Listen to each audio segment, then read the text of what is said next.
যখন কোনো ব্যক্তি গুনাহ ছেড়ে দেয়, আল্লাহ রব্বুল আলামিন এবং রাসূল আকরাম সাল্লাল্লাহু আলাইহি ওয়াসাল্লাম যেই কাজগুলো করতে নিষেধ করেছেন সেই কাজগুলো ছেড়ে দেয়, তখন মহান মালিক ওই বান্দার অন্তরকে অত্যন্ত নরম করে দেন। ওই বান্দা ইবাদতের মধ্যে নিজেকে মশগুল রাখতে পারে।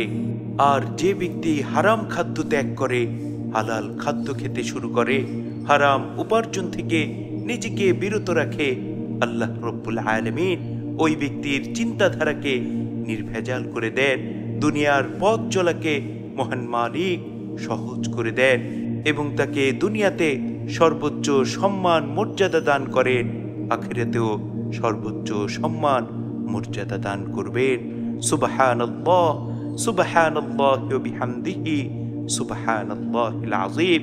আল্লাহ রব্বুল আলামিন আমাদের প্রত্যেককে এই দুইটি গুণ অর্জন করার তৌফিক দান করুন।